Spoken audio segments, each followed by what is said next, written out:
യാതൊരു കാരണവശാലും ഗവർണർ ആരിഫ് മുഹമ്മദ് ഖാനോട് തോൽക്കില്ല. വെറുതെ ഓസിന് ഒരു ബിരിയാണി കഴിക്കാൻ ആരിഫ് മുഹമ്മദ് ഖാൻ വരേണ്ടതില്ല. മുഖ്യമന്ത്രി പറയണം, ഹർഷോ ഇന്ന് നമുക്ക് ഗവർണറെ അങ്ങ് തടഞ്ഞു കളയണം, ഗവർണറെ ഇനി ഒരു വഴിക്ക് നടത്തരുത് എന്നങ്ങ് വിളിച്ചു പറഞ്ഞാണ് മുഖ്യമന്ത്രി. എന്നാ മനുഷ്യരെ പച്ച ജീവനോടെ കത്തിക്കുന്ന പാർട്ടിയാണ്, പിന്നെ എൻ്റെ കോലം കത്തിച്ചിൽ എന്താ ഇപ്പൊ ഇത്ര വലിയ പ്രത്യേകത എന്ന് ചോദിച്ച ഗവർണറാണ്. അത്തരത്തിൽ പരിപൂർണമായി ഗവർണറെ തഴയുക. നമസ്കാരം. അങ്ങനെ 2024 ആദ്യ ഗവർണർ മുഖ്യമന്ത്രി പോര് അതിന് മുഖ്യമന്ത്രി തന്നെ തുടക്കം കുറിച്ചിരിക്കുകയാണ്. യാതൊരു കാരണവശാലും ഗവർണർ ആരിഫ് മുഹമ്മദ് ഖാനോട് തോൽക്കില്ല, ഗവർണർക്ക് മുന്നിൽ മുട്ടുമടക്കില്ല, സർക്കാരിന്റെ നിലപാടുമായി മുന്നോട്ട് തന്നെ പോകും, യാതൊരു കോംപ്രമൈസിനും ഒരു അനുനയത്തിനും മുഖ്യമന്ത്രി തയ്യാറാകില്ല എന്ന് പ്രഖ്യാപിച്ചിരിക്കുകയാണ്. ഔദ്യോഗികമായി തന്നെ അദ്ദേഹം പ്രഖ്യാപിച്ചിരിക്കുകയാണ്. ഇന്നത്തെ പുതുവത്സര ക്രിസ്തുമസ് വിരുന്നിൽ മുഖ്യമന്ത്രി എല്ലാ തവണയും മുഖ്യമന്ത്രിയുടെ ക്രിസ്തുമസ് ന്യൂ ഇയർ ഒരു വിരുന്ന് പ്രധാനപ്പെട്ട രാഷ്ട്രീയ നേതാക്കൾ, അതോടൊപ്പം തന്നെ ജനപ്രതിനിധികൾ, മതമേലധ്യക്ഷന്മാർ എന്നിവരെയൊക്കെ ഉൾപ്പെടുത്തിക്കൊണ്ട് ഒരു വിരുന്ന് സാധാരണ രീതിയിൽ മുഖ്യമന്ത്രിമാർ നടത്താറുള്ളതാണ്. അതിൽ പ്രധാനപ്പെട്ട മന്ത്രിമാരും MLA-മാരും MP-മാരും പ്രതിപക്ഷ നേതാവ് അടക്കമുള്ളവരെയൊക്കെ ക്ഷണിക്കാറുണ്ട്, പ്രതിപക്ഷ പാർട്ടികളിലെ ആളുകളെ ക്ഷണിക്കാറുണ്ട്, മതമേലധ്യക്ഷന്മാരെ ക്ഷണിക്കാറുണ്ട്. ഗവർണറുടെ ഒരു പരിപാടി എന്ന രീതിയിൽ ഗവർണറും അവിടെ സജീവമായി ഉണ്ടാകാറുമൊക്കെ ഉള്ളതാണ്. പക്ഷേ ഇത്തവണ അത്തരമൊരു ക്ഷണം മുഖ്യമന്ത്രി പിണറായി വിജയൻ നടത്തിയില്ല. അങ്ങനെ തന്നെ ദുഃഖ വെള്ളിയാഴ്ചയിലേക്ക് തടഞ്ഞുകൊണ്ട്, അല്ലെങ്കിൽ അത്തരത്തിൽ ഗവൺമെന്റിനെയും മുഖ്യമന്ത്രി പിണറായി വിജയനെയും ഒക്കെ അങ്ങനെ ആക്ഷേപിച്ച് വെറുതെ ഓസിന് ഒരു ബിരിയാണി കഴിക്കാൻ ആരിഫ് മുഹമ്മദ് ഖാൻ വരേണ്ടതില്ല എന്ന തീരുമാനം സർക്കാർ എടുത്തോ എന്ന ചോദ്യമാണ് പലയിടത്തു നിന്നും ഉയരുന്നത്. നവമാധ്യമങ്ങളിലടക്കം ഗവർണറെ അധിക്ഷേപിച്ചുകൊണ്ട് ചില വാക്കുകളുണ്ട്. അന്തിയാവോളം വെള്ളം കോരിയിട്ട് അവസാനം എത്തിയപ്പോൾ കലമുടച്ചു എന്ന് പറയുന്ന ഒരു പഴഞ്ചൊല്ലിനെയൊക്കെ അർത്ഥമാക്കിക്കൊണ്ട് ആണ് പറയുന്നത്. അതായത് നിരന്തരം ഗവൺമെന്റിനെയും പിണറായി വിജയനെയും ഒക്കെ കുറ്റം പറഞ്ഞുകൊണ്ട് നേരെ ഈ വിരുന്നിൽ പങ്കെടുത്ത് എല്ലാം അങ്ങ് കോംപ്രമൈസ് ആക്കി കളയാമെന്നൊരു തോന്നൽ ഗവർണർക്കുണ്ടായെങ്കിൽ അത് പിണറായി വിജയന് മുന്നിൽ വില പോകില്ല എന്ന് അദ്ദേഹം തെളിയിച്ചിരിക്കുകയാണ്. എന്തായാലും 2024 ആദ്യത്തെ വെടി പൊട്ടിക്കഴിഞ്ഞു. ഇനി ഇതിനെന്തായാലും സ്വാഭാവികമായും ഗവർണർ മറുപടി പറയും എന്നുള്ള കാര്യത്തിൽ തർക്കമില്ല. ഗവർണർ കഴിഞ്ഞ ദിവസം ചില മാധ്യമങ്ങളെയൊക്കെ കണ്ടിരുന്നു, പക്ഷെ അതൊന്നും വല്ല ഏറ്റില്ല എന്നുള്ളതാണ്. പക്ഷേ ഈ ഗവർണറെ അവഗണിക്കുക എന്നുള്ളൊരു തീരുമാനമാണ് മുഖ്യമന്ത്രിയുടെ ഭാഗത്തുനിന്നും ഉണ്ടായിരിക്കുന്നത്. ഗവർണറുടെ വഴിക്ക് എന്തെങ്കിലും പറയട്ടെ, ഗവർണർ അവിടെ എന്തെങ്കിലുമൊക്കെ ചെയ്തോട്ടെ, എന്തെങ്കിലുമൊക്കെ പറഞ്ഞോട്ടെ, തങ്ങളെ അതൊന്നും ബാധിക്കുന്ന കാര്യമല്ല. ഇന്ന് തിരുവനന്തപുരത്തെ മസ്കറ്റ് ഹോട്ടലിലായിരുന്നു ഇത്തരമൊരു വിരുന്ന് നടന്നത്. നേരത്തെ സൂചിപ്പിച്ച പോലെ പ്രധാനപ്പെട്ട മന്ത്രിമാരും മതമേലധ്യക്ഷന്മാരും ക്ഷണിക്കപ്പെട്ട അതിഥികൾക്കും മാത്രമാണ് പ്രവേശനമുണ്ടായിരുന്നത്. കഴിഞ്ഞ ദിവസം നടന്ന 2 മന്ത്രിമാരുടെ സത്യപ്രതിജ്ഞ ചടങ്ങിൽ അന്ന് മുഖ്യമന്ത്രി ഇതെല്ലാം മറന്നുകൊണ്ട് പേരിനെങ്കിലും ഔദ്യോഗികമായ ഒരു ക്ഷണിക്കാമെന്നൊരു തീരുമാനമൊക്കെ ഉണ്ടായിരുന്നതായി ചില സൂചനകൾ ഉണ്ടായിരുന്നു. പക്ഷേ അവിടെ എത്തിയപ്പോൾ രാജ്ഭവനിൽ ഈ മന്ത്രിമാരുടെ സത്യപ്രതിജ്ഞാ ചടങ്ങിൽ മുഖ്യമന്ത്രി എത്തിയപ്പോൾ ഗവർണറുടെ ഭാഗത്തു നിന്നുണ്ടായ ആ പിണക്കം, അല്ലെങ്കിൽ അദ്ദേഹത്തിന്റെ മുഖഭാവം, ഇരുവരും തമ്മിൽ പരസ്പരം മുഖത്തോട് മുഖം പോലും നോക്കാതിരിക്കുകയും സാധാരണ രീതിയിൽ രണ്ടാളും അങ്ങോട്ടും ഇങ്ങോട്ടും കാണുമ്പോൾ ഇങ്ങനെ കൈകൂപ്പുന്ന ഒരു പരിപാടിയൊക്കെ ഉണ്ട്. പക്ഷേ ഗവർണറും അത് നൽകിയില്ല, തിരിച്ചും മുഖ്യമന്ത്രി നൽകിയില്ല. എങ്കിൽ പോലും അവസാന നിമിഷം നമുക്ക് ആ ദൃശ്യങ്ങളിൽ കാണാമായിരുന്നു. ഈ ബൊക്കെ കൈമാറുന്ന സമയത്ത് പോലും ഈ ഗവർണർ നടുവിൽ നിൽക്കുന്നുണ്ട്, മുഖ്യമന്ത്രി ഇപ്പുറത്തുണ്ട്, തൊട്ടപ്പുറത്ത് ബൊക്കെ വാങ്ങിക്കാൻ, ഉപഹാരം വാങ്ങിക്കാൻ നിൽക്കുന്ന മറ്റൊരു മന്ത്രിയുണ്ട്. ഇതിനിടയിൽ നിന്നത് കൊടുക്കുമ്പോൾ പോലും അദ്ദേഹം ഒന്ന് കൈവെക്കുക പോലും കൂടെ ചെയ്തില്ല എന്നുള്ളതാണ്. അത് കഴിഞ്ഞ് ഈ മന്ത്രിമാർക്ക് മുഖ്യമന്ത്രി ഉപഹാരം അർപ്പിക്കുകയും ആശംസ അർപ്പിക്കുകയും ഒക്കെ ചെയ്തതിനു ശേഷം ഗവർണർ പോകാൻ വേണ്ടി നിന്നപ്പോൾ മുഖ്യമന്ത്രി പിണറായി വിജയൻ തന്റെ മാന്യതയ്ക്കെങ്കിൽ പോലും അദ്ദേഹത്തിന്റെ മുഖത്തേക്ക്, അല്ലെങ്കിൽ അദ്ദേഹത്തോട് അടുത്ത് നിൽക്കാൻ വേണ്ടി ശ്രമിച്ചെങ്കിലും ഗവർണർ മുഖം തിരിച്ചു നടന്നുകൊണ്ട് ഇറങ്ങിപ്പോവുകയാണ് ചെയ്തത്.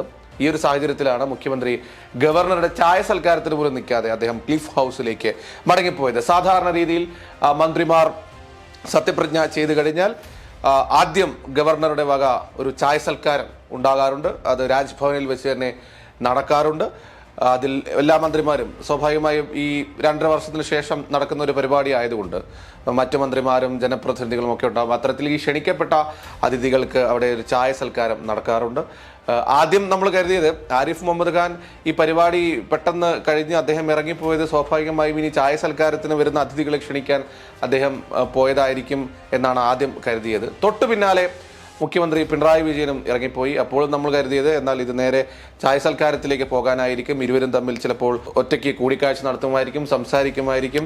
രാഷ്ട്രീയം വേറെ, അല്ലെങ്കിൽ രാഷ്ട്രീയ നിലപാടുകൾ വേറെ. ഈ സ്ഥാനത്തെങ്കിലും, അതായത് മുഖ്യമന്ത്രി, ഗവർണർ എന്നീ സ്ഥാനങ്ങൾ ഉണ്ടാകുമല്ലോ. സ്വാഭാവികമായും അവിടെ ചെന്നാൽ ചില ചർച്ചകളാകാം, ചില അനുനയങ്ങളാകാം.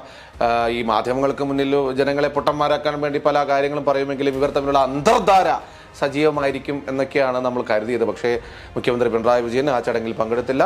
ഈ സത്യപ്രതിജ്ഞാ ചടങ്ങ് കഴിഞ്ഞ ഉടനെ തന്നെ അദ്ദേഹം വാഹനത്തിൽ കയറി ക്ലിഫ് ഹൗസിലെത്തി അവിടെ നിന്ന് ചായ കുടിച്ചു എന്നുള്ളതാണ് നമ്മൾ മനസ്സിലാക്കാൻ സാധിക്കുന്നത്. മറ്റു മന്ത്രിമാരും മുഖ്യമന്ത്രിയെ പോലെ തന്നെ മറ്റു മന്ത്രിമാരും അന്ന് ഈ പരിപാടിയിൽ ഒന്നും തന്നെ പങ്കെടുത്തില്ല. ആകെ പങ്കെടുത്തത് ഈ 2 പുതിയ മന്ത്രിമാരും വനം വകുപ്പ് മന്ത്രി AK ശശീന്ദ്രനും മാത്രമാണ് ഇവർക്കൊപ്പം ഉണ്ടായത്. അത് ചിലപ്പോൾ ഈ 2 പേർക്കും കൂടെ കൂട്ടിന് പോയതായിരിക്കാം എന്നാണ് കരുതുന്നത്. അല്ലാതെ മറ്റൊരു മന്ത്രിമാരും ഈ പരിപാടിയിൽ പങ്കെടുക്കാൻ വിടുന്നില്ല. അപ്പോൾ ഇതാണ് മുഖ്യമന്ത്രിയെ ചൊടിപ്പിച്ചതെങ്കിൽ അതോടൊപ്പം തന്നെ ഈ SFI നടത്തിയ പ്രതിഷേധം, അത് SFI ഗുണ്ടാസ് മുഖ്യമന്ത്രി പിണറായി വിജയൻ എൻ്റെ ജീവൻ അപഹരിക്കാൻ വേണ്ടി, എൻ്റെ ജീവൻ എടുക്കാൻ വേണ്ടി മുഖ്യമന്ത്രി പിണറായി വിജയൻ വിട്ടതാണ് SFIക്കാരെ എന്ന് ഉറക്കെ പ്രഖ്യാപിക്കുകയും മുഖ്യമന്ത്രി ഇതെല്ലാം അറിഞ്ഞു. അവകേരള സദസ്സ് നടന്നുകൊണ്ടിരിക്കുന്ന സമയത്താണ് ഈ ഒരു ഭാഗത്ത് ഇവിടെ SFI ഈ ഗവർണർക്കെതിരെയുള്ള സമരവുമായി മുന്നോട്ട് പോകുന്നത്. അത് കാലിക്കറ്റ് യൂണിവേഴ്സിറ്റിയിലും കേരള യൂണിവേഴ്സിറ്റികളും കേരളത്തിലെ എല്ലാ യൂണിവേഴ്സിറ്റികളും അത് പ്രകടമായി കണ്ടതാണ്. അവരുടെ പ്രതിഷേധം RSS ചാൻസലർ ഗോ ബാക്ക് മുദ്രാവാക്യങ്ങളുമായി വേണ്ട എന്നൊക്കെ പറഞ്ഞ് സംഘി ഗവർണർ ഗോ ബാക്ക് എന്നൊക്കെ എഴുതി വെച്ചുകൊണ്ടാണ് SFI അവരുടെ പ്രതിഷേധം അറിയിച്ചത്. പക്ഷേ ആ സമയത്തൊക്കെ പറഞ്ഞത് ഇതൊക്കെ മുഖ്യമന്ത്രിയാണ് ഇതിന്റെ പിന്നിൽ. പിന്നെ മുഖ്യമന്ത്രിക്ക് ഇപ്പോൾ ഗവർണറെ വഴി തടയാൻ വേണ്ടി പിള്ളേരെ വിളിച്ച് പറഞ്ഞ് PM ഹർഷോനെ രാവിലെ അങ്ങ് വിളിച്ച് മുഖ്യമന്ത്രി പറയണം, ഹർഷോ ഇന്ന് നമുക്ക് ഗവർണറെ അങ്ങ് തടഞ്ഞു കളയണം, ഗവർണറെ ഇനി ഒരു വഴിക്ക് നടത്തരുത്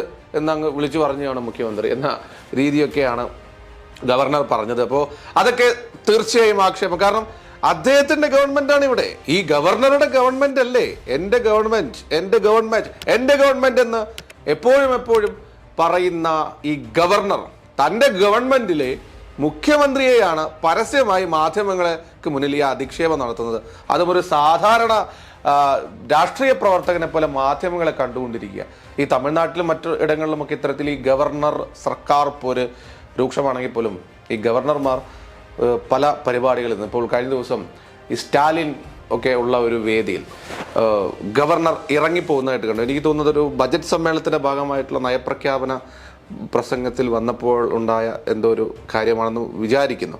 സ്റ്റാലിൻ സംസാരിച്ചു കൊണ്ടിരിക്കുമ്പോൾ ഉടനെ തന്നെ അവിടുത്തെ ഗവർണർ ഇറങ്ങിപ്പോവുകയാണ് ചെയ്തത്. അവിടെ വേറെ സംസാരമൊന്നുമില്ല. നേരെ മാധ്യമങ്ങൾക്ക് മുന്നിൽ ചെന്ന് എന്നെ അദ്ദേഹം അധിക്ഷേപിച്ചു. സ്റ്റാലിൻ വൃത്തികെട്ടവനാണ്, അല്ലെങ്കിൽ സ്റ്റാലിൻ ഗുണ്ടയാണ്, സ്റ്റാലിൻ വലിയ ഗുണ്ടായുസത്തിൻ്റെ വലിയ ഡോണാണ് എന്ന രീതിയിലേക്ക്, അല്ലെങ്കിൽ ഗുണ്ടായുസമാണ് അദ്ദേഹത്തിൻ്റെ കയ്യിൽ, എന്നെ കൊന്നേനെ എന്നൊക്കെ പറയാം. അല്ലെങ്കിൽ സ്റ്റാലിൻ്റെ പാർട്ടിക്കാർ ചെന്നൈയിൽ വലിയ ആളുകളെ കത്തിക്കുകയാണ് എന്ന രീതിയിലൊന്നും അദ്ദേഹം സംസാരിച്ചില്ല. പക്ഷേ ഇദ്ദേഹം എന്തെല്ലാമാണ് സംസാരിക്കുന്നത്. കണ്ണൂരിൽ അദ്ദേഹത്തിന്റെ കോലം കത്തിച്ചൊരു സംഭവം, SFIക്കാർ അദ്ദേഹത്തിന് ഒരു കോലം കത്തിച്ചിരുന്നു. അപ്പോൾ പറഞ്ഞത് കണ്ണൂരിൽ മനുഷ്യരെ പച്ച ജീവനോടെ കത്തിക്കുന്ന പാർട്ടിയാണ്, പിന്നെ എൻ്റെ കോലം കത്തിച്ചിൽ എന്താ ഇപ്പൊ ഇത്ര വലിയ പ്രത്യേകത എന്ന് ചോദിച്ച ഗവർണറാണ്. അത്തരത്തിൽ ഗവർണർ ഒരു രാഷ്ട്രീയക്കാരനെ പോലെ, ഒരു സംഘപരിവാരക്കാരനെ പോലെ, ഒരു BJPക്കാരനെ പോലെ, BJPക്കാർ പോലും ചിലപ്പോൾ ഇത്രയും അധികം ആക്ഷേപം മുഖ്യമന്ത്രിക്കെതിരെ ഉന്നയിക്കാറില്ല, പക്ഷെ ഗവർണറാണ് ഉന്നയിക്കുന്നുള്ളതാണ്. അതുകൊണ്ട് തന്നെയാണ് ഗവർണറെ വെട്ടുക, പരമാവധി സർക്കാർ പരിപാടികളിൽ നിന്നും ഒഴിവാക്കാൻ പറ്റാത്ത പരിപാടികളിൽ മാത്രം ഗവർണറെ പങ്കെടുപ്പിക്കുക. ഇപ്പോൾ ഈ സത്യപ്രതിജ്ഞാ ചടങ്ങൊക്കെ പോലെയുള്ള ഗവർണറെ ഒഴിവാക്കാൻ പറ്റാത്ത ചടങ്ങുകൾ ഉണ്ടാകും. ആ ചടങ്ങുകളിൽ മാത്രം അദ്ദേഹത്തെ ഉൾപ്പെടുത്തുക. പരിപൂർണമായി ഗവർണറെ തഴയുക, അവഗണിക്കുക. ഗവർണർ എന്ന ആ ഒരു മനുഷ്യനെ അവഗണിക്കാൻ ആകുന്നിടത്തോളം അവഗണിക്കാൻ തന്നെയാണ് മുഖ്യമന്ത്രിയുടെയും സർക്കാരിൻ്റെയും LDFിൻ്റെയും ഇടതുപക്ഷത്തിൻ്റെയും ഒക്കെ തീരുമാനം. അത് തന്നെയാണ് മുഖ്യമന്ത്രി നടപ്പിലാക്കുന്നത്. അല്ലെങ്കിൽ മസ്കറ്റ് ഹോട്ടലിൽ ഇന്നത്തെ പരിപാടിയിൽ ഗവർണർ കൂടി വരുമായിരുന്നു, അല്ലെങ്കിൽ ഗവർണർ കൂടി ഉണ്ടാവുമായിരുന്നു. ഗവർണറും ഇത്തരത്തിൽ തൻ്റെ ഔദ്യോഗിക വസതിയിൽ രാജ്ഭവനിൽ ക്രിസ്മസ് പരിപാടി നടത്തിയിരുന്നു. അതിൻ്റെ ദൃശ്യങ്ങൾ M5 ന്യൂസ് പോലും നമ്മൾ റീലൊക്കെ ആയി കൊടുത്തിട്ടുള്ളതാണ്. ആ റീലിൽ പോയാൽ നമുക്ക് വ്യക്തമാകും അതിനകത്ത് ആരൊക്കെയാണ് പരിപാടിയിൽ പങ്കെടുക്കുന്നത്. കെ സുരേന്ദ്രൻ, BJP നേതാക്കൾ, മതമേലധ്യക്ഷന്മാർ, അത്തരത്തിൽ BJP സംഘപരിവാറുകാരുടെ ഒരു കൂട്ടായ്മയായി അദ്ദേഹത്തിൻ്റെ പരിപാടി മാറിയെന്ന ആക്ഷേപം അന്ന് തന്നെ ഇടതുപക്ഷം ഉന്നയിച്ചിരുന്നു. കാരണം അത്തരത്തിൽ ഒരു BJP സംസ്ഥാന സമ്മേളനം പോലെ എല്ലാ സംസ്ഥാന നേതാക്കളും ജില്ലാ നേതാക്കളും ഒക്കെ പങ്കെടുത്ത ഒരു പരിപാടിയായി രാജ്ഭവനിലെ പരിപാടി മാറി എന്നത് അന്ന് തന്നെ ഇടതുപക്ഷ പ്രൊഫൈലുകൾ ആക്ഷേപം ഉന്നയിക്കുകയൊക്കെ ചെയ്തിരുന്നു. അതിലും മുഖ്യമന്ത്രി ക്ഷണിച്ചോ ഇല്ലോ എന്നുള്ള കാര്യത്തിൽ വ്യക്തതയില്ല. കാരണം നവകേരള സദസ്സ് നടക്കുകയായിരുന്നു. അതുകൊണ്ട് ആ ഒരു സമയത്ത് ഇനിയിപ്പോൾ ഗവർണറല്ല ആര് ക്ഷണിച്ചാലും മുഖ്യമന്ത്രി വരുമെന്നറിയില്ല. അതുകൊണ്ട് ക്ഷണിച്ചോ ഇല്ലയോ എന്നുള്ള കാര്യത്തിൽ അല്ലെങ്കിൽ ക്ഷണിച്ചിട്ട് മുഖ്യമന്ത്രി എത്തിയില്ല എന്നുള്ള കാര്യങ്ങളോ അല്ലെങ്കിൽ അത് നിരസിക്കുകയോ ഒന്നും തന്നെ ചെയ്തതായിട്ടുള്ള വിവരങ്ങൾ രാജ്ഭവന്റെ ഭാഗത്തു നിന്നും മാധ്യമങ്ങൾക്ക് നൽകിയിട്ടില്ല. സ്വാഭാവികമായും കരുതുന്നത് ചിലപ്പോൾ ക്ഷണിച്ച് കാണില്ല എന്ന് തന്നെയായിരിക്കും. പക്ഷേ ഗവർണറെ തിരിച്ച് ക്ഷണിക്കാതിരിക്കുമെന്നൊരു ട്വിസ്റ്റ് ആരും പ്രതീക്ഷിച്ചില്ല. ഇപ്പോഴത്തെ ഒരു സാഹചര്യത്തിൽ ഗവർണർ കരുതിയിരുന്നത് ഇനിയിപ്പോൾ താനാണ് പോയിന്റിൽ മുന്നിൽ നിൽക്കുന്നത്, ഇനി തന്നെ വന്ന് മുഖ്യമന്ത്രിമാരെ മന്ത്രിമാരെ കാണുമായിരിക്കും. മുൻപ് ഇപ്പോൾ ഈ ബജറ്റ് പ്രസംഗത്തിൽ അദ്ദേഹം പ്രസംഗിക്കാൻ വരില്ല, അല്ലെങ്കിൽ പ്രസംഗം നടത്തില്ല, സർക്കാർ എഴുതിയ ബജറ്റ് പ്രസംഗം വായിക്കില്ല എന്ന നിലപാടൊക്കെ എടുത്തപ്പം അവസാനം P രാജീവൊക്കെ അവിടെ പോയി ഗവർണറെ കണ്ട് അനുനയിപ്പിച്ചൊക്കെയാണ് അവസാനം കാര്യങ്ങളൊക്കെ നടത്തിയത്. അതോടൊപ്പം തന്നെ ഫിനാൻസ് മിനിസ്റ്ററുമൊക്കെ ഫോണിൽ സംഭാഷണം നടത്തുകയും അങ്ങനെ മന്ത്രിമാരൊക്കെ അദ്ദേഹത്തെ പോയി കണ്ട് അനുനയിപ്പിച്ചാണ് അന്നത്തെ നിയമസഭയിൽ അദ്ദേഹം വന്ന് പ്രസംഗിക്കുകയും ചെയ്തത്. അത്തരത്തിൽ മുഖ്യമന്ത്രിയപ്പോൾ അങ്ങ് വന്ന് എന്താ പറയുക, എല്ലാം വെച്ച് ആയുധം വെച്ച് കീഴടങ്ങി ഗവർണറോട് പറഞ്ഞ് ഗവർണർക്ക് മുന്നിൽ നല്ല കുട്ടിയായി ഇനി ഗവർണർ പറഞ്ഞെല്ലാം കേട്ട് മുന്നോട്ട് പൊക്കോളാം എന്ന് പറയുമെന്നായിരിക്കും ആരിഫ് മുഹമ്മദ് ഖാൻ വിചാരിച്ചിട്ടുണ്ടാവുക. പക്ഷേ അത് നടന്നില്ല എന്ന് മാത്രമല്ല, അത് നടക്കില്ല എന്ന് വീണ്ടും വീണ്ടും തെളിയിക്കുകയാണ് പിണറായി വിജയൻ.